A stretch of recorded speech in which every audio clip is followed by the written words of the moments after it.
Welcome back to our wonderful webinar series, A New Design for Living. We're so delighted that you've chosen to tune in today. Our topic today is a new design for money.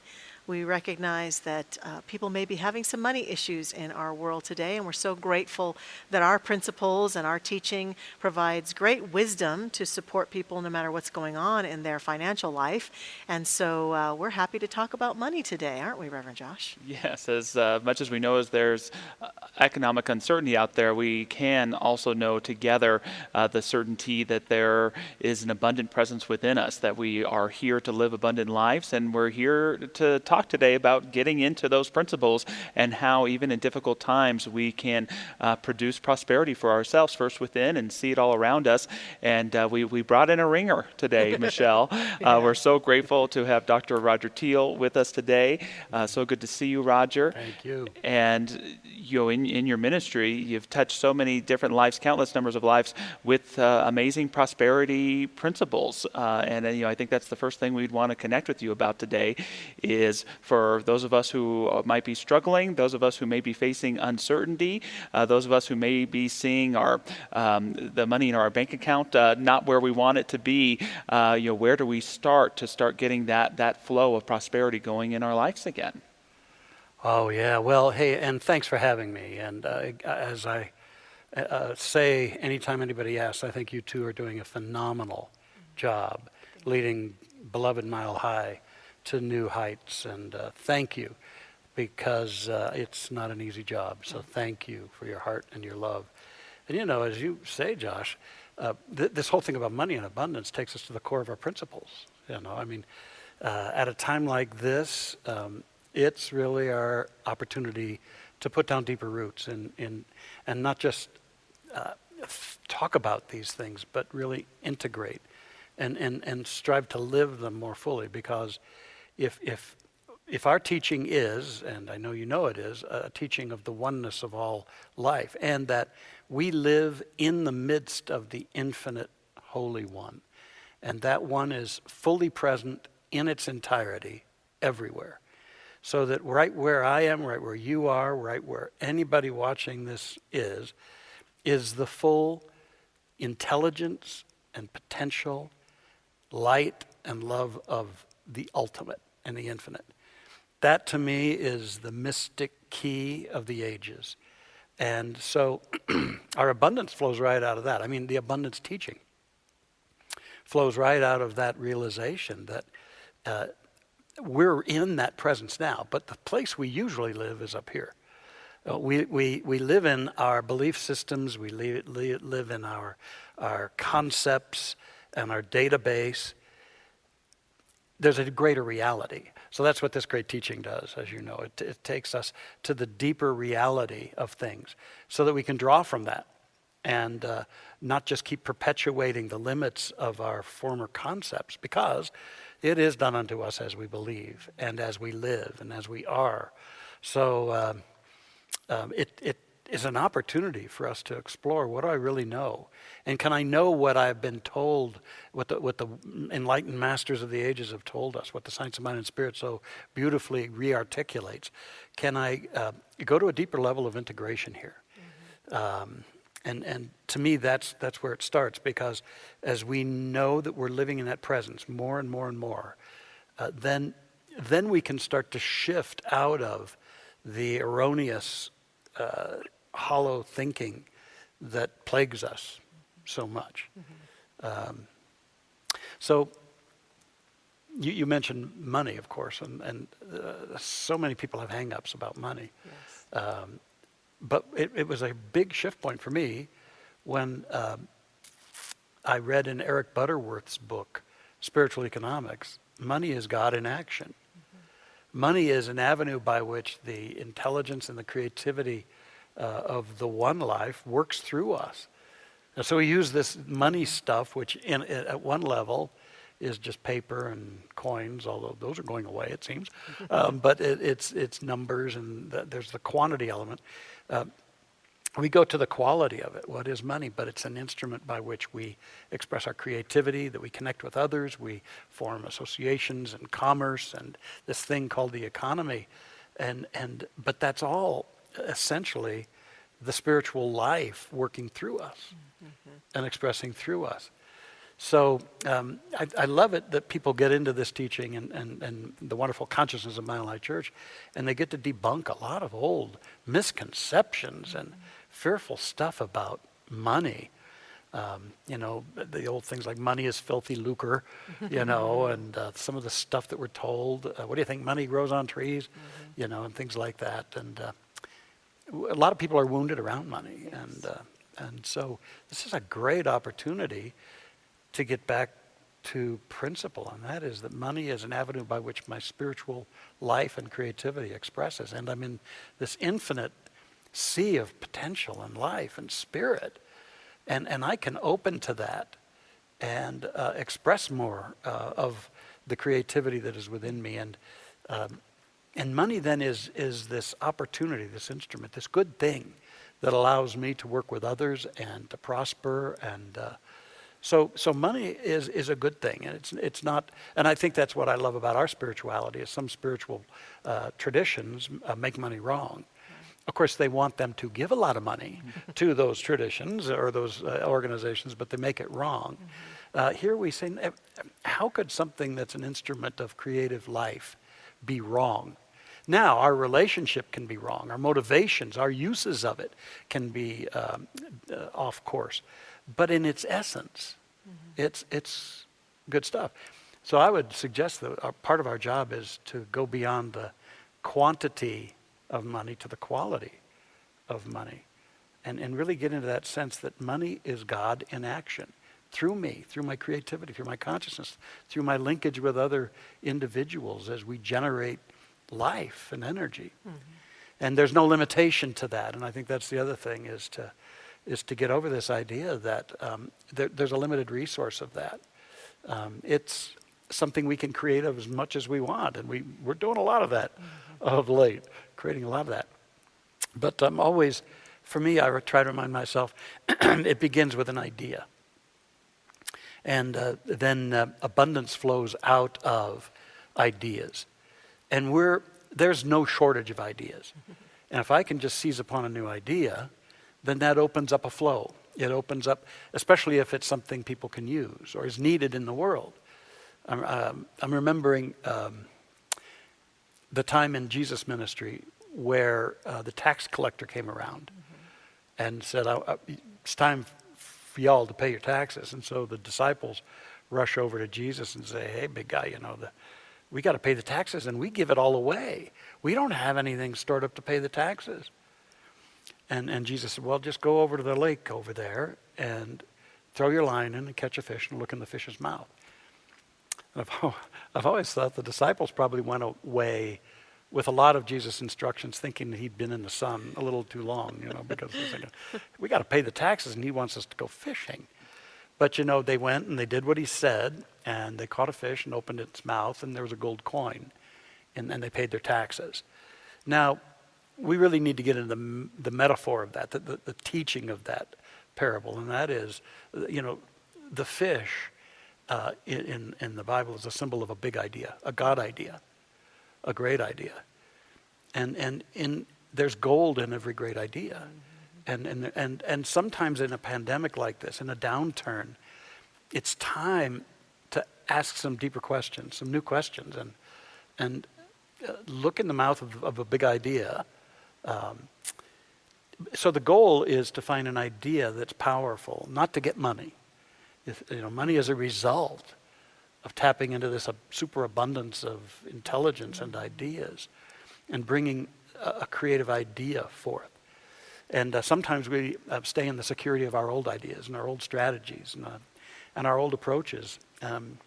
Sometimes it takes something like we're going through to vault us into newness, to challenge us, to quest, beyond what we know, to what we don't know, to that greater dimension of possibility, and let our abundance flow forth from becoming still and asking deep questions and catching a new vision and a new idea, and then putting that to work in the service of life and noticing then that ideas like that produce great abundance.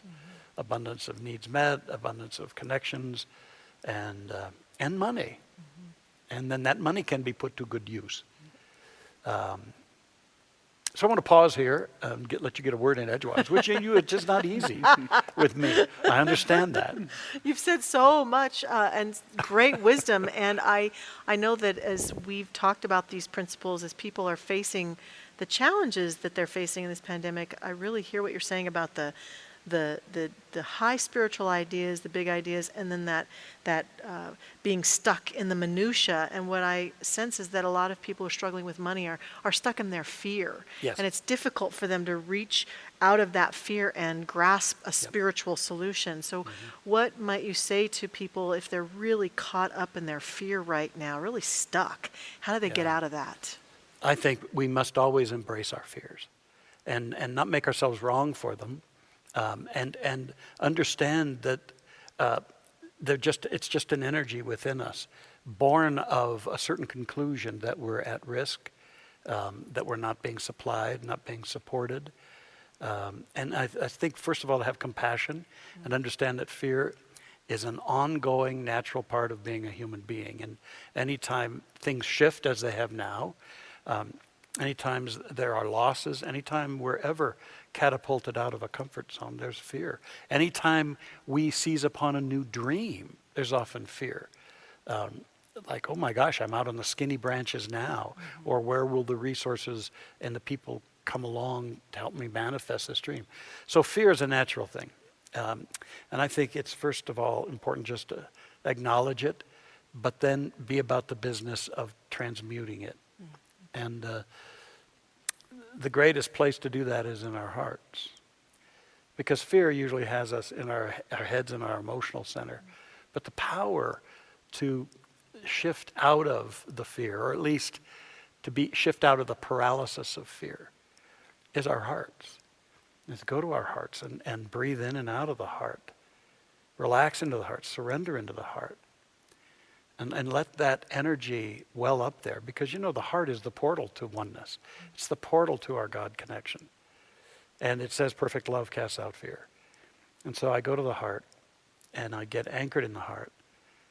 And I feel something bigger than the fear.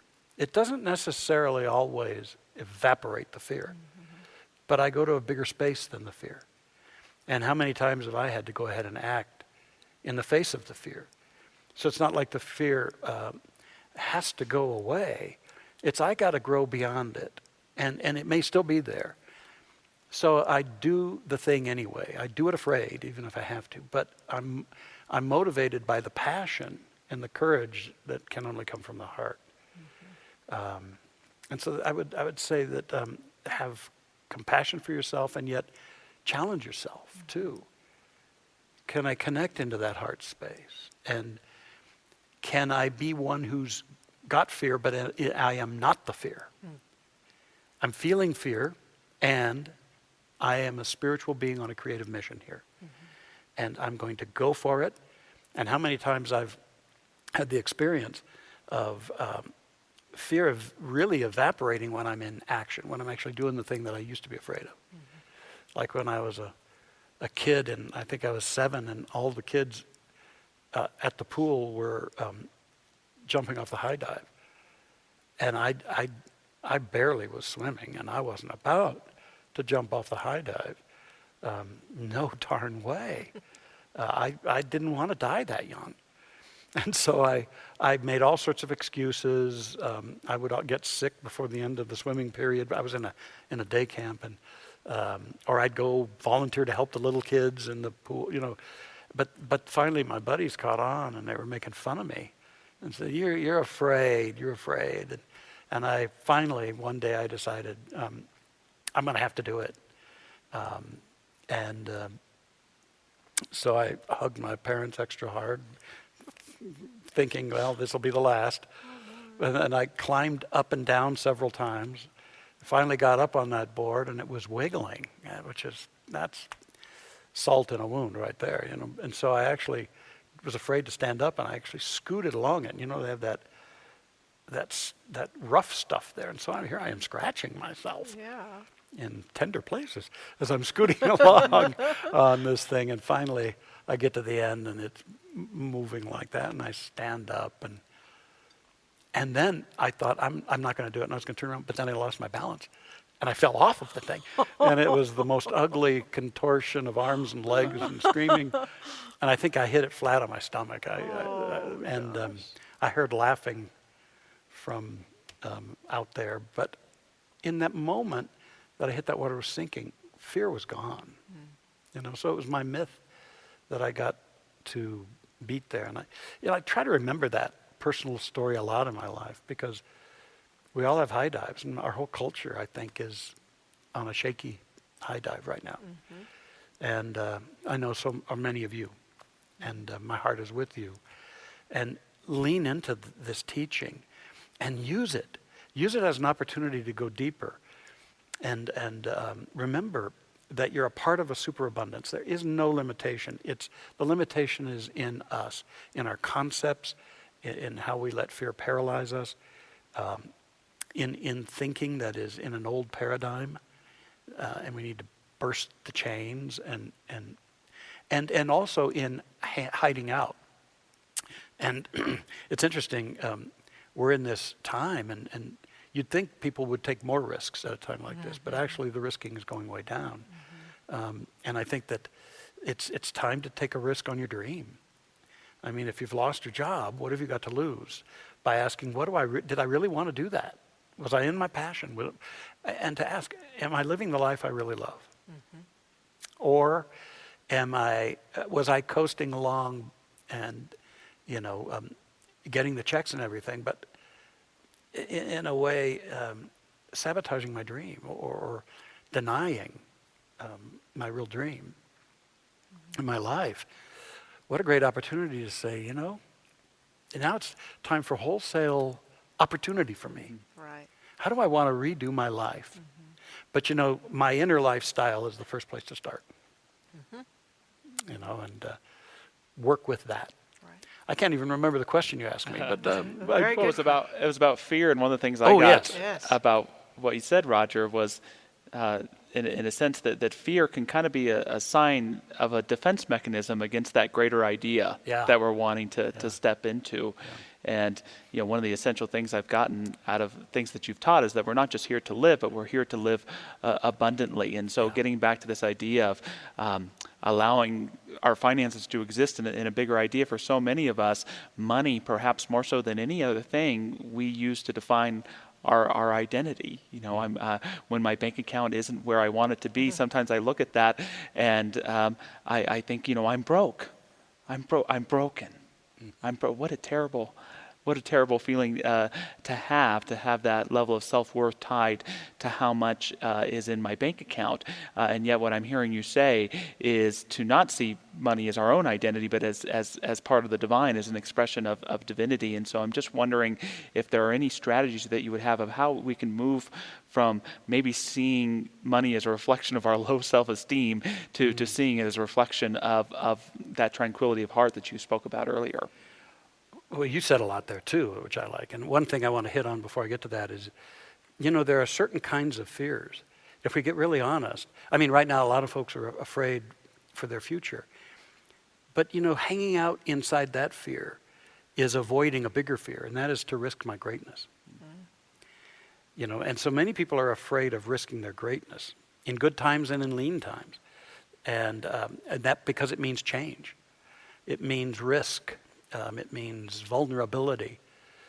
And sometimes we've got to go from hiding out in a lesser fear and say, I'm going to lean into the fear of living a big life, of going after a big idea, of making significant change inwardly and outwardly in my life. So I got that from what you said, and I would ask us to file that away. And I think another thing we can do more in reference to your question is, first of all, we've got to start blessing what we have now. And look at how our impoverishment, our poverty consciousness labels our own life as not enough. And so you see, that's the context we bring is, I'm not enough, I don't have enough. And I've recently been teaching a class on discerning the miracles within the miracle of Jesus dividing the loaves and fishes.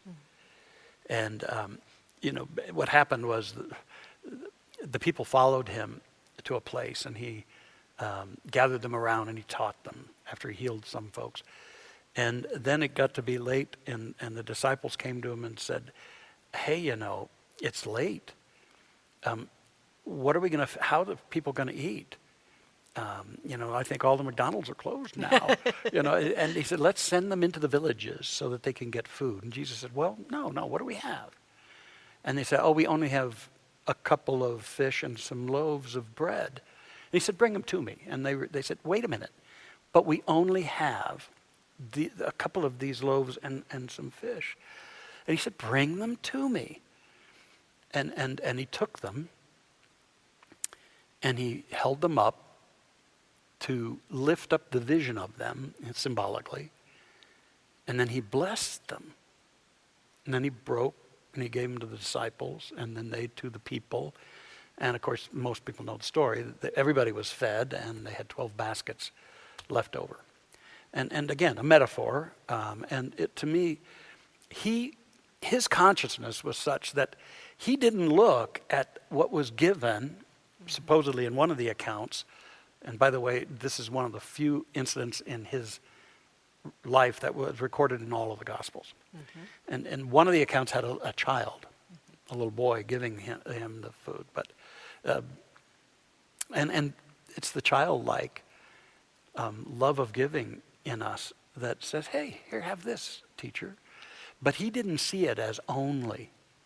He lifted it up and said, look at this. This is God's stuff. This is substance.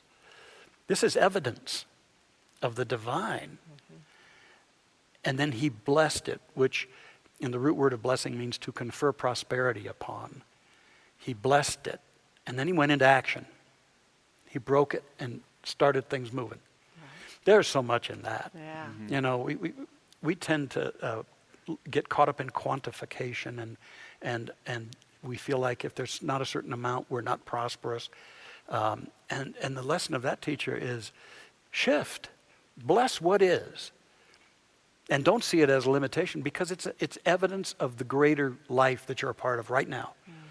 Don't think that this is all. This is this is the tip of the iceberg, so to speak. Bless it, and lift your vision of this, and then go into action. And he went into action, and he gave, and then other people gave.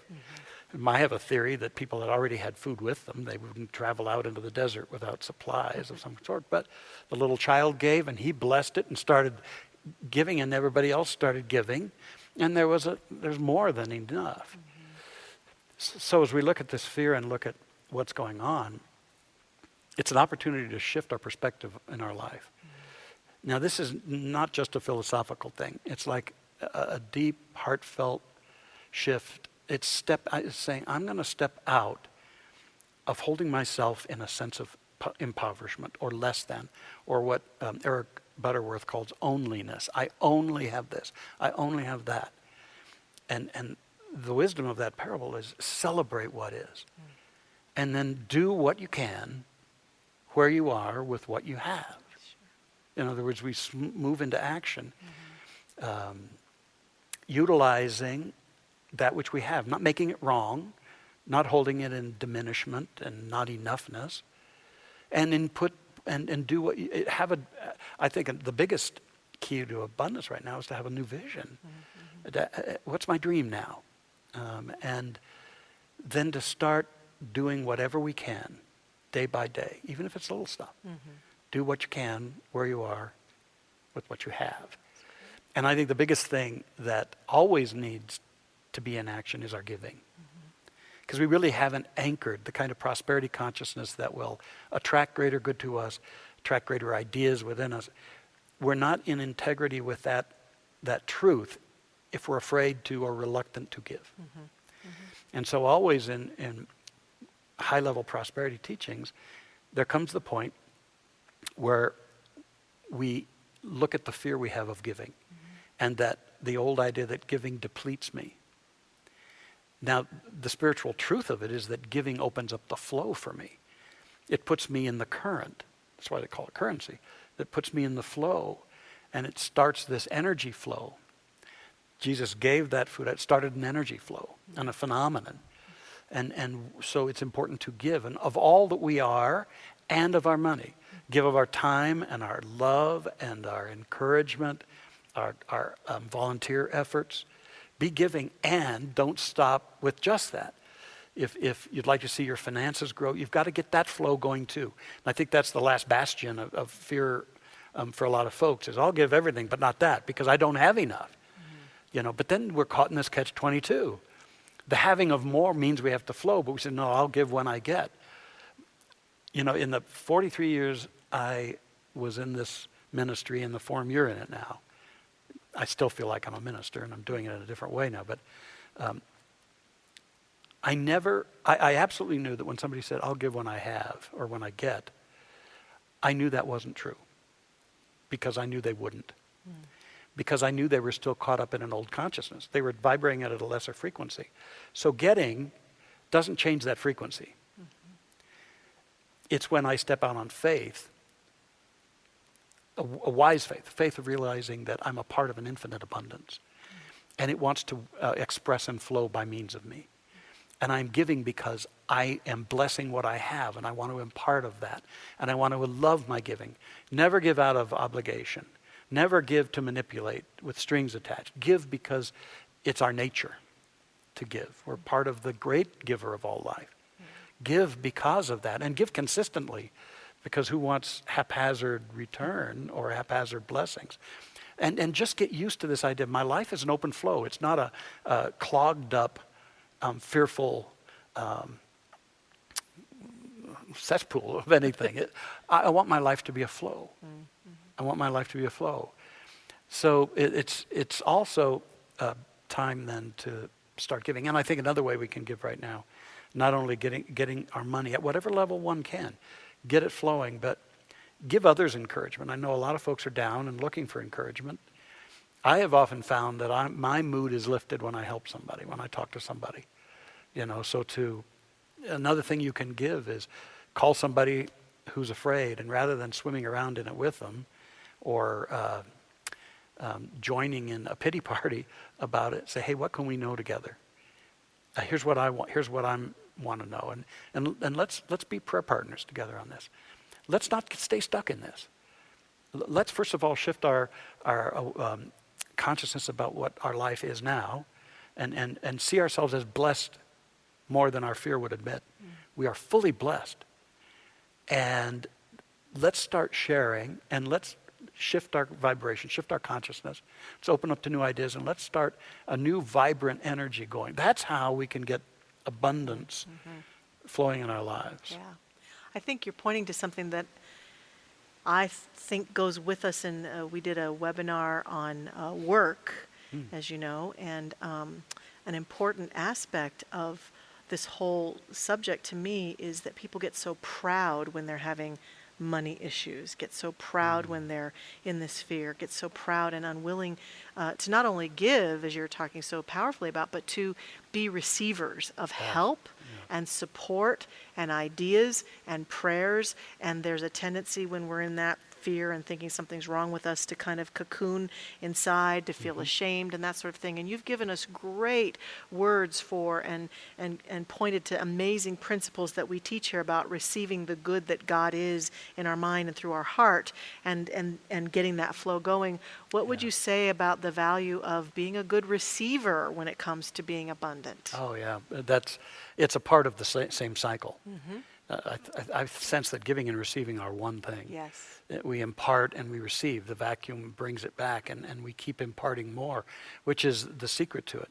But I do think that sometimes we have money issues and giving issues, but we also do have receiving issues, like we're selfish or egotistical, or that we are in receiving, we're taking on this huge burden.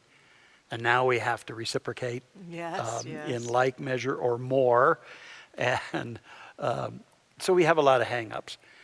But I think you mentioned, Reverend Josh, that sometimes this whole prosperity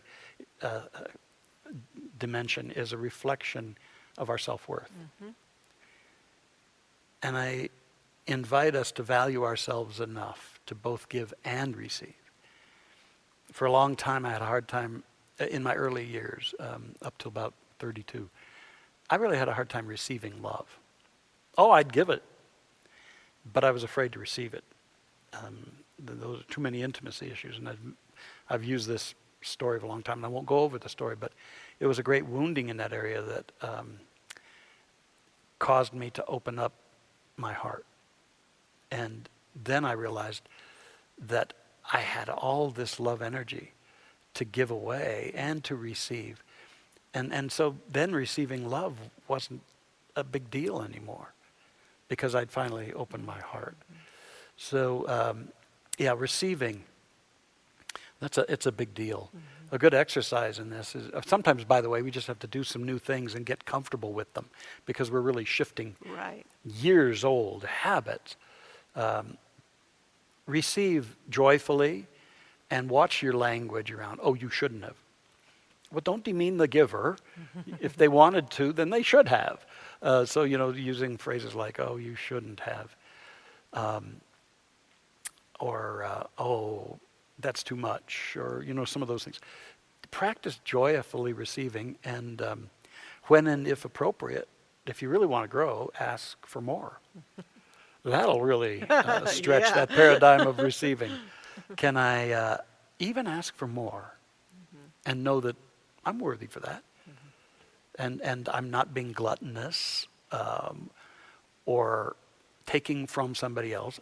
I know another idea that's out there a lot is that if I prosper or receive a lot, I'm depriving others. And yet, if you've got a full-orbed, healthy abundance consciousness, the more you're receiving, the more you are giving. I, for 45 years, have been a tither. And it's one of Erica and my most cherished activities. We love to tithe, and that's giving the 10% off the top. And for us, it's gotten so easy. The 90% goes further than the former 100, and it keeps us in the flow. And over our many years, my years of doing it in our whole marriage, we've seen our life continue to grow and grow and grow. Now, there were fluctuations along the line, but the overall ramping up, I believe, was because we stayed passionately and lovingly in the flow. And there was no obligation in that. Although, I will say that initially, when I started, I felt obliged. Sure. Because I was in your former ministry. When I was in my last year as a ministerial student, I got a prized internship with Dodie Derenforth, who was the minister of the Seal Beach Church. Everybody wanted to be her intern. And she chose me. And I had 6 months to work with her. And when I got there, she gave me several projects. But she was really kind of frustrated because they'd lost their lease on a movie theater where they were holding services. They had no property of their own, although it was a nice, thriving ministry. And they went from meeting halls to move. And she was just, I'm so sick of it. I want our own place. And she said, hey, you're new to town. You don't know. So look around. You've got fresh eyes. And I needed to get to know the place, so I drove around. And I saw this for sale sign on a small-looking factory or industrial building. And then also right next door was a 2-story little office building. And I thought, well, I wonder. And so I went back to their board president, and he looked into it, and they got all excited about renovating this. Well, it was a Bernstein salad dressing factory. And then they bought the little office building for their offices and some classrooms and youth stuff. And that's the ministry you were serving there. And so they launched this big campaign, a fundraising campaign. And Dodie came to me and said, thank you for seeing this, and we're so excited. What are you going to do in support of the campaign? And I said, Dodie, geez. Dodie, I'm in my 6th year of college. I don't think I could be more broke. And, playing banjo 3 or 4 nights a week, keeps me alive, but, it's not the greatest thing. She said, wait a minute. She said, you can always do something. And she then said, you're not going to be able to go into this ministry in integrity unless you're willing to start putting this stuff to work now. And I went away from that and I thought, oh, geez. And so I'd made the decision to tithe starting then. And it wasn't much because wasn't receiving much, but I took the 10th, I put it out there, and my life has taken off. I've never stopped from that time. So it started with obligation, but it wasn't really obligation. It was like I was called to test this. And like it says in the Bible, prove me now. If I won't fill up the coffers with more than you can receive. So sometimes we have to prove it to ourselves and step out. And I was afraid to do it. But that's a theme in this thing. Sometimes you have to do it afraid. You have to go ahead with your fear and not be paralyzed by it, but be bigger than it and go for it. And my life has grown. Beautiful. Thank you so much, Dr. Roger, for being with us today. And nothing you guys couldn't have said just as wisdom. well. But thanks for giving me the opportunity. Our pleasure. Our pleasure. Yeah. What a joy. Well, recently I got to interview a wonderful Mile Higher, one of our very own, but some of you may have seen him on Channel 9 News at some point, and he currently is working for the City of Westminster. He's very active in the world, very energetic guy, and I was so grateful to get a chance to speak with him. I'm speaking of our own Gregg Moss. Here's that interview now. We're so grateful that you've chosen to be with us today, and I know you have a lot to say to our viewers about the opportunities that might be available to them and reaching for opportunity in this time of potential challenge in their lives. So, well, Dr. Michelle, namaste to you and to everyone.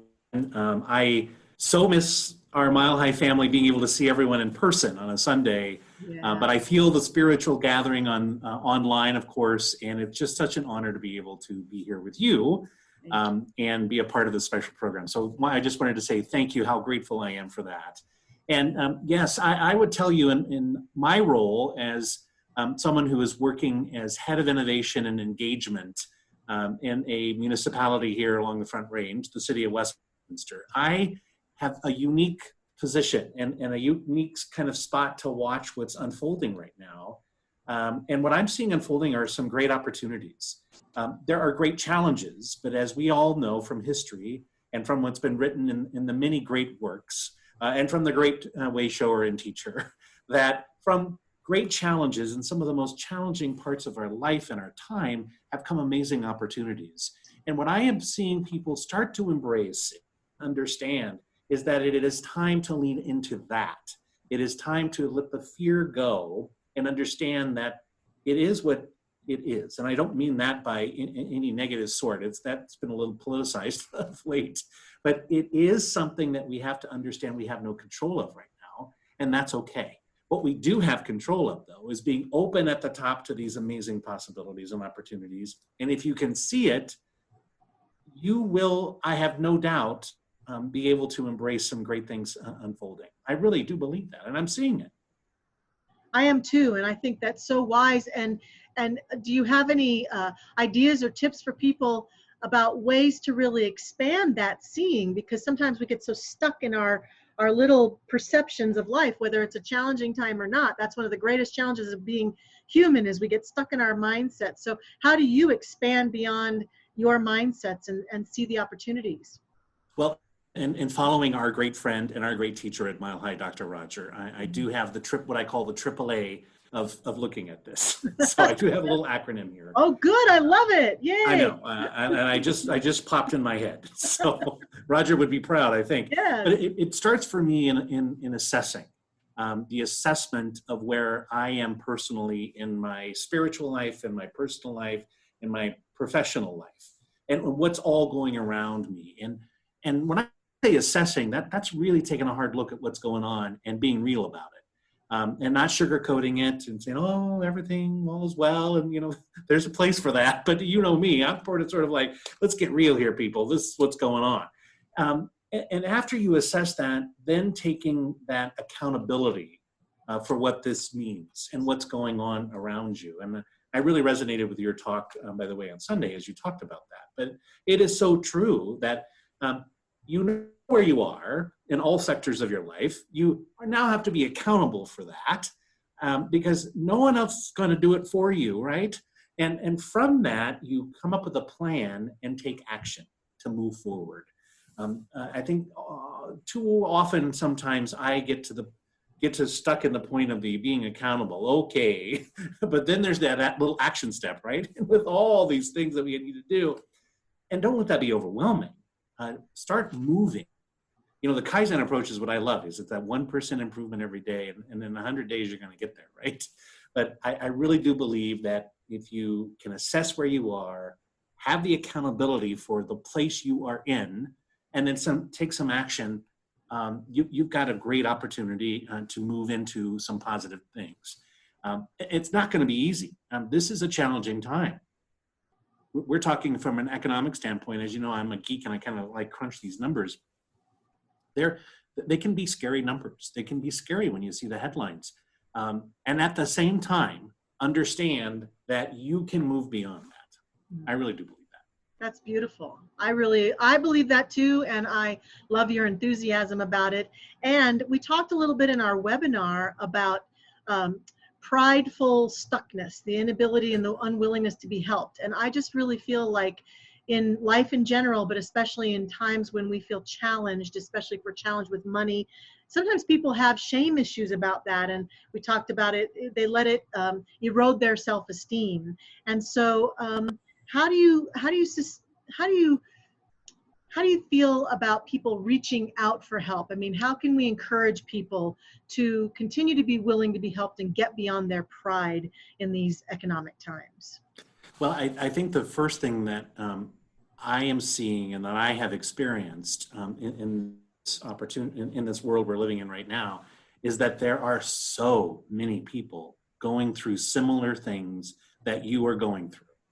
This is not an isolated incident. This is long, this is deep, it is wide, it is broad. It is affecting more people than you think, whether it be from the illness itself and the ramifications and experience of that, or from losing a job or losing a business or losing friends or family. It is widespread. So you're not alone. That's number one, to know that you're not alone. And even though you are probably experiencing something very individual and it is impacting you in a very individual way, that's okay. It's okay to hurt and to feel grief and to feel loss.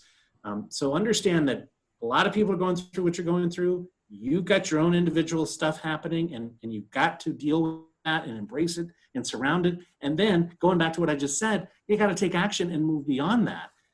Because if you get stuck in this, which I will be honest with you, in the first days of this whole thing, as you know, I'm a very social person. I feed off people's energy. And I was stuck up in my newly created home office in my little pity pot thinking, oh, I'm going to lose my job. Our revenues are down $30 million plus. How can I ever keep my job? And I can't bounce ideas off of people.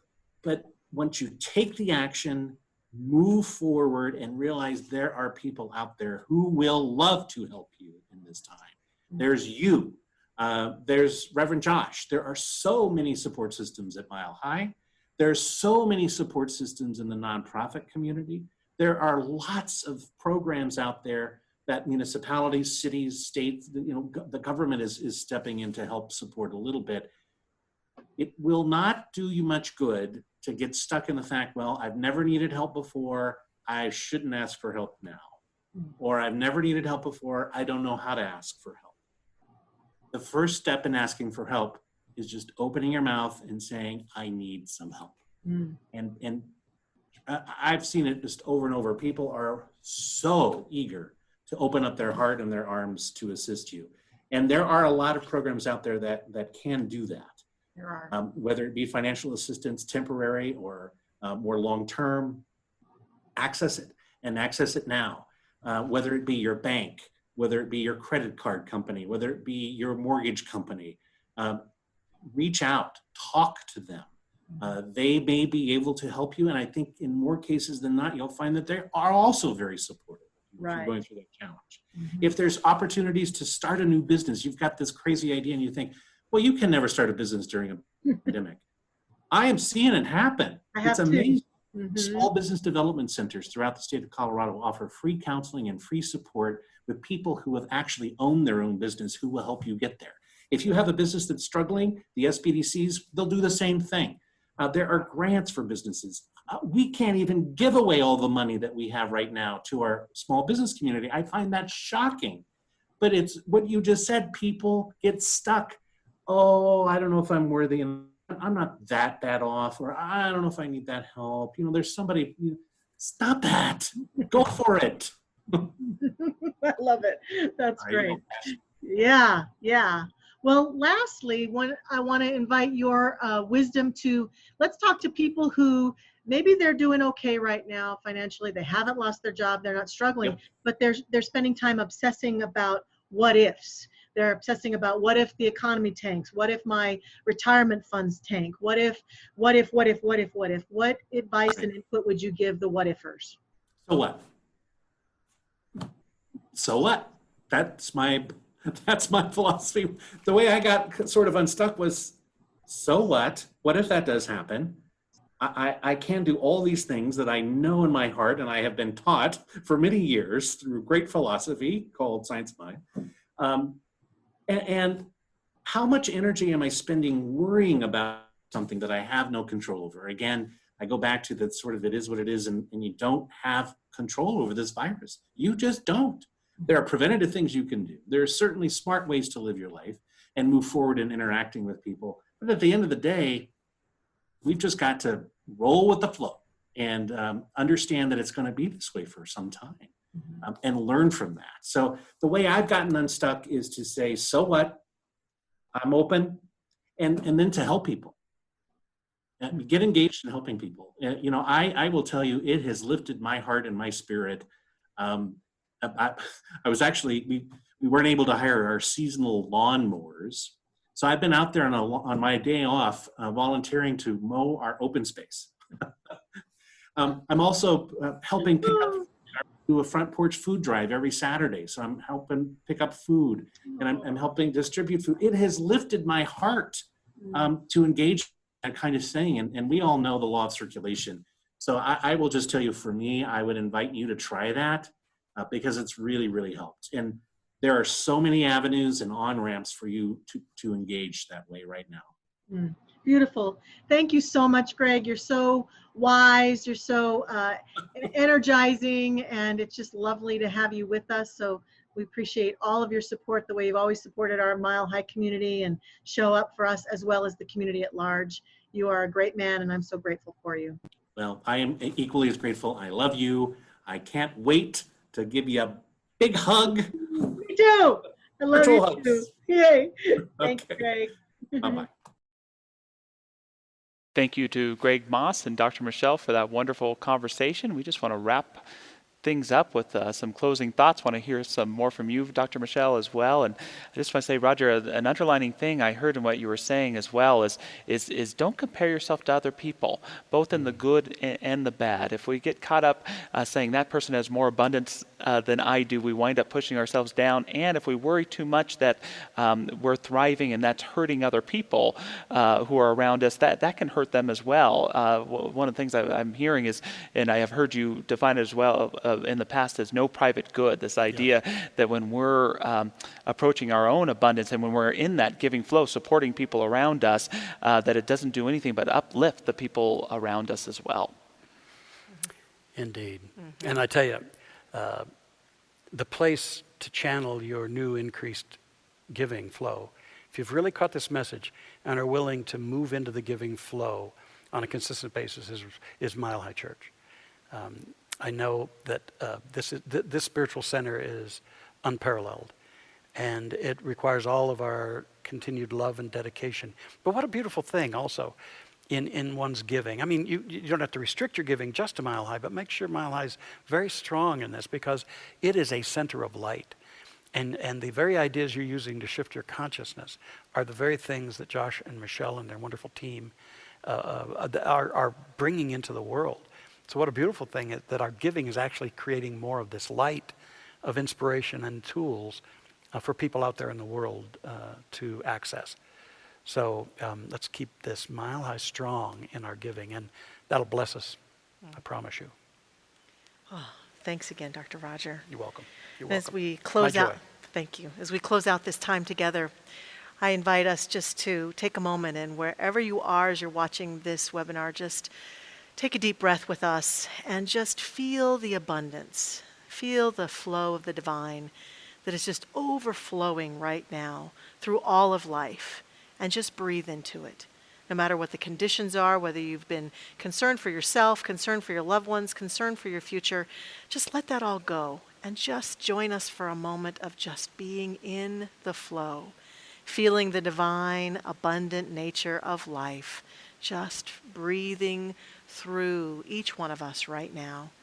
And allow us to take a moment to claim ourselves in the beautiful energy of more than enoughness, the beautiful energy of abundance, of life, of good, knowing that all of this is the source that God is as it flows through our lives.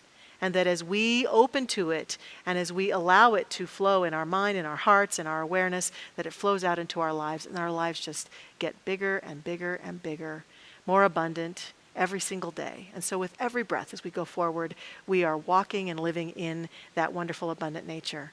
I accept this for each one of us right now, and I'm so grateful for this time that we've had together. Thanks again for tuning in, and bless you.